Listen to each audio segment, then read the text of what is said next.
So when I talk to the planning department, I like to go in person. I actually want to go into the city building. I want them to see my face. I want them to like and trust me. And additionally, when I'm there asking questions of them, they really can't ignore me if I'm standing in front of the counter. Welcome back to Assisted Living Investing with Brett Chotkevys. And we are talking about how you can get started in this niche, in this industry of assisted living, how you can make phenomenal money in this, how you can buy or build the real estate, how you can raise the money, how you can hire the team to set you up for a fantastic active income and financial freedom through investing in assisted living. I own and operate Platinum Resort in Georgetown, Texas. I am doing this myself, growing my business, and have achieved financial freedom through this niche. So I want to share with you my journey, how we're doing this, and kind of bring you through this step by step. So today we're in a series on first steps. What are the first things that we do if you want to start your own assisted living? This is the third part of this, and we're going to be talking today about zoning, about the deal killers that are out there, about how to find out what you can do with the city.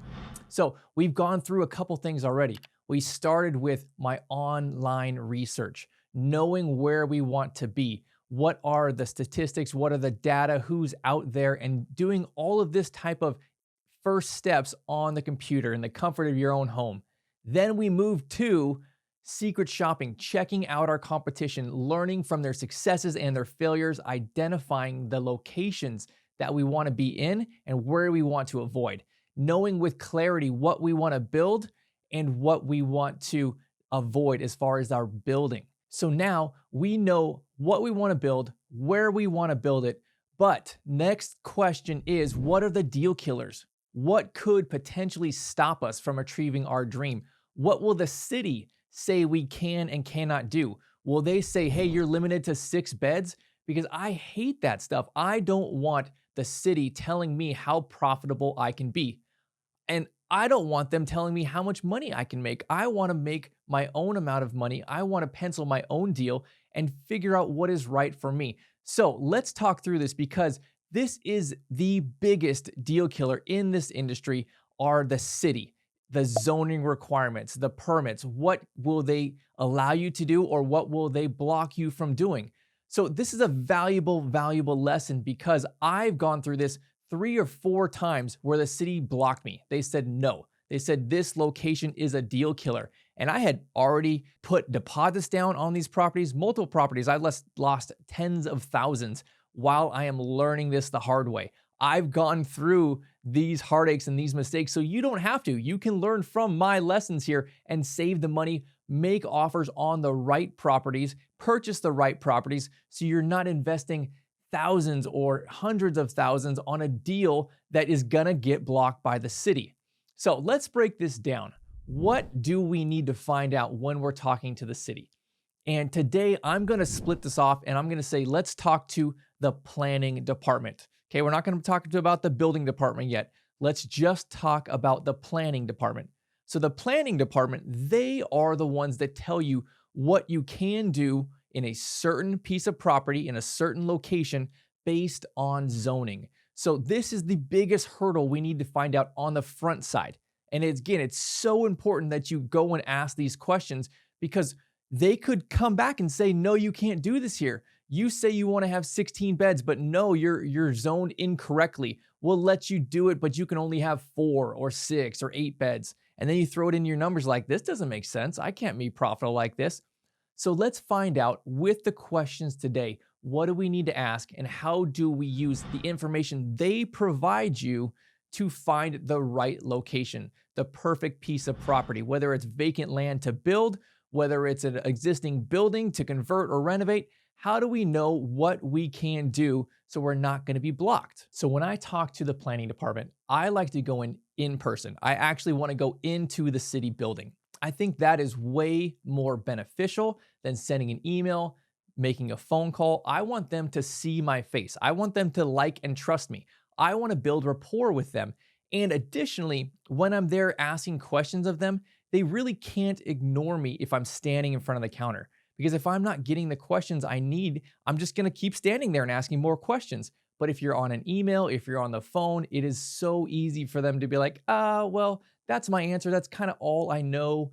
And that's it for today, right? I'm not going to accept that's it for today. I want to know, here's my follow-up question. What other zoning types can I do? What will you allow me to do? And if I am there with a nice friendly smile in person, standing in front of this person, right? Like I'm just not going to leave until I get the information that I want. And a lot of times the person at the front desk doesn't have that information. So that's why it's so important that you do go in person, because after you get to your second or third question, they're going to call over their boss, whoever's maybe in the head of the planning department or the manager. And this is who you really need to talk to anyways, not the person at the front desk who may not know all the answers. Here are some of the things that I want to start with. When I talk to these people in person at the building, I want to first and foremost describe what I want to do.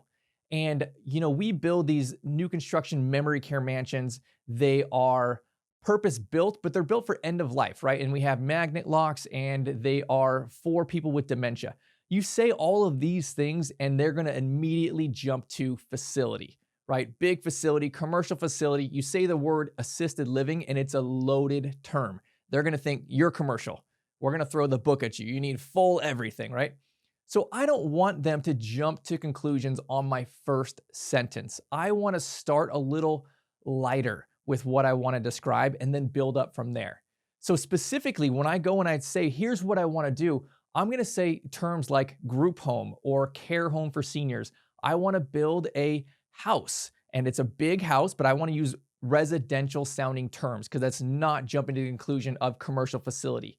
I want to say, I want to build a big care home to take care of seniors at the end of life and, just describe it. It's a big home. It's a house. It looks like a house, right? It has a front porch and a driveway. It has a backyard, a front yard. I don't want to build a commercial facility. I don't want a parking lot. I don't want that kind of things. So here's what I do want. Now, I also want to start small, but I want to fully explain everything that I do want to do because I don't want to mislead them.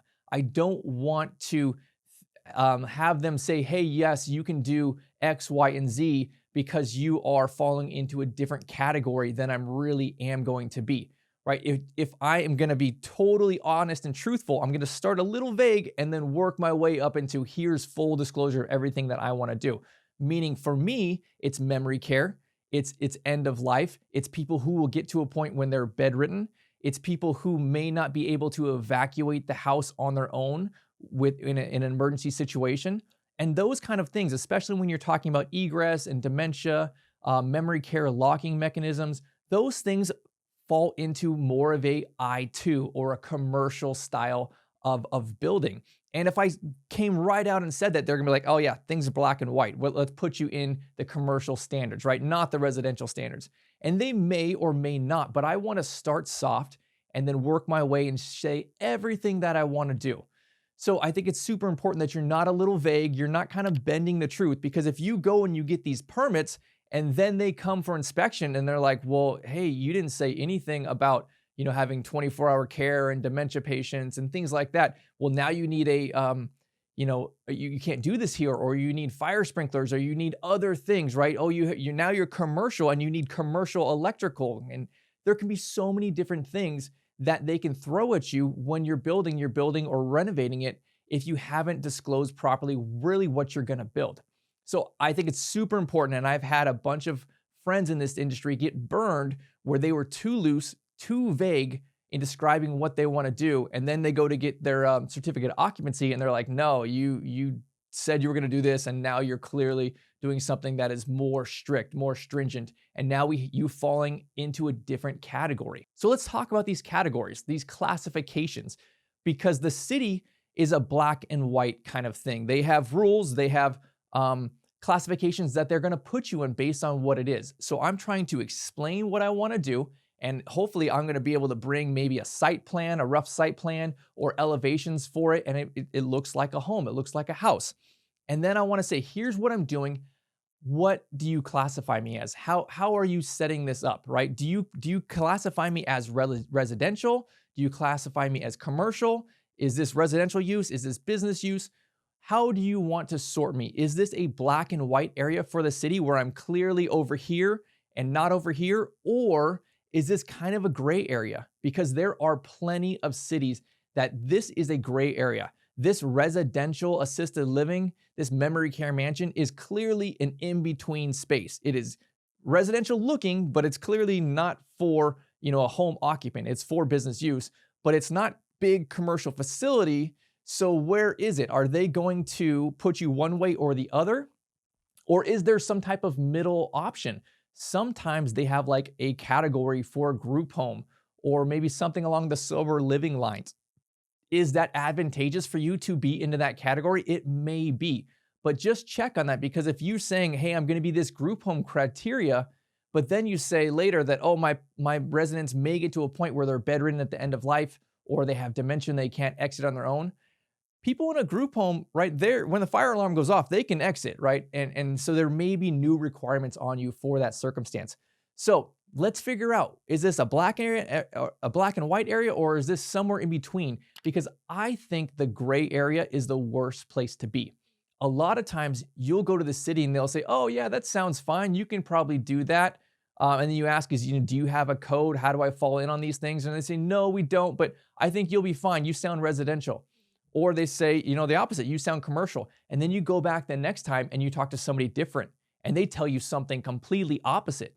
That's the worst position to be, because you could buy the building, you could start doing huge renovations on these things, and then you get into this and they're gonna tell you different things along the way. That's the worst place that I wanna be. I wanna be a clear yes or a clear no. Then from there, I wanna know, based on the classification that they have for my project, what type of zonings do I fall into? Do I fall into a residential style of zoning, or am I in a commercial style of zoning? Is there a multifamily or R4 that I would be applicable for? Or is there maybe a mixed use area that the zoning type will allow? Can I buy residential land and build with a special use permit? Or what about agricultural land? Is there ag land that I can buy and then potentially build new construction there? So I want to know, what are the zonings that they will put me in? And I don't want it to limit myself to necessarily what their answer is. If they say, oh yes, you're residential, cool, I want to follow up on that. If they say you're commercial, cool, I want to follow up on that.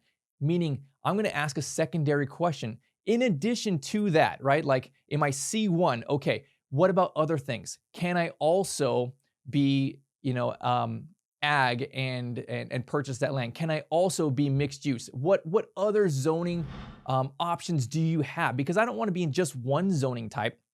I want to have more options. So I may follow up and say, okay, well, you say I can be here. That's great. I understand that. Thank you.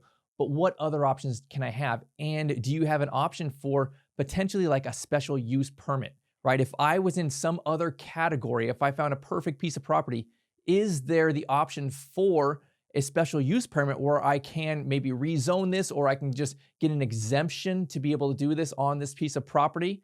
What other options do I have? So this is the most important piece of information to have. What are the zoning places you can be? Because I want to take this information and I want to go back and I want to plug this into a GIS map. So I'll talk to the city and be like, hey, do you have a mapping system on your website, right? And a lot of cities do, and it's usually called a GIS map. And they can be very, very detailed. You can throw in a property address and it'll tell you the zoning. A lot of times it'll tell you lots of different things, like what are the utilities in that area, what's the trash day, everything you can think of, you can find on these maps. So what I really like is, after I visited the planning department, they say, hey, you can do this in this zoning type and this zoning type, but none of these other ones. Then I want to go, and as I'm looking at pieces of property, I'm going to get that address and I can throw it into the city's GIS mapping system. And I know within 1 minute whether I can do this deal or not. I'm not making offers on properties that are irrelevant. I'm only making offers, I'm only doing due diligence on the properties that I know that I can do inside of this city. So this part of it, this is how you apply it. Use that GIS mapping system to find the right properties, and don't waste your time pursuing properties that you've already asked the city on and they will tell you, no, you can't do it in this space. Or you can do it, but you can only do it for 4 beds or 6 beds or something like that, where it's not even going to be worth the time and the effort it is going to take you to build this thing. The other thing that I want to ask them about when I'm there is, are there planning and zoning meetings that I have to be a part of? Is there a city council vote? Do I have to send out letters to my neighbors? Do they get to participate in the zoning of what my project is? I want to find out, are there people who could potentially block this deal for me, right? Do I have to have some kind of meeting with the city and they have to approve what my zoning is? They may want to see a rough draft of a site plan. There are sometimes you have to go to a city council meeting or a planning and zoning meeting and submit what you want to do, and submit a rough draft of your site plan. And if that's the case, I want to know these things up front, because if when I'm going to be making an offer on a property, I need to take these into account. I need to have a longer option period, a longer escrow time period. And they may say, hey, we just had the last meeting. The next one's not for 6 more weeks, but you're not even going to get on that meeting. You're going to be on the following one, right? So I may need 120 days of an option or an escrow period. And these are all vital, vital questions to ask at the very beginning so that I can do this. Now, if they did say, hey, you need to have a site plan approved, what are some of the things that you should ask them that should be on this site plan, right? Obviously, you're going to have the building. So you'll need at least a rough idea of the shape and the size of the building, and you can drop it onto your site plan there. But also utilities, right? So this is go back to the GIS mapping system. You can ask about utilities. How are you going to connect? Is the appropriate amount of water or sewer there on the property? And then driveway access. How are you going to come from the street? Do you have to create a new driveway? Do you have access to the street there? And where is the driveway or the road going to be? What about fire hydrants and things like that? Are those available there as far as some of these utilities? And then drainage. Is there a limit on impervious coverage? Meaning, is there a limit on a percentage of how much land you can cover with concrete or building versus how much is actually still green land that's drainable from a water standpoint? So all of these questions I would want to ask if I have to go down this path of having a site plan approved. And I want to know all these things on the front side. And I may need to have a secondary visit to get some of these more intricate details in. But just think that you need to know all of these things before you're going and making an offer on a property, because the city could throw all of these hurdles in front of you. And the city has thrown many of these things in front of me. So another thing that you should consider is what happens if you're outside of the city limits. Is there an unincorporated area around you? Here, for me in Texas, there are city limits and then there's outside of the city limits. And the city does not have zoning ability or zoning power outside of the city limits. So is that something that is applicable for you also? Because when you're outside of that jurisdiction, if you're in an unincorporated area, there may be much less restrictions on you for building, on you for zoning, on you for all these kind of things as far as permits. So that is my bread and butter. That's where I like to be, outside of the local city's immediate jurisdiction. And that has allowed a lot of flexibility with what I want to do and what I want to build. It's really limited the amount of permits that I need to do. And it's made it way, way faster for me to get through this kind of deal and build my memory care mansions. So with that in mind, I think it is best that you start with a wider area. Instead of just having the one city that's your highest priority, talk to 3, 4, 5 other cities. Talk to a bunch of places in your county and learn what you can and can't do, because every city will have different zoning requirements.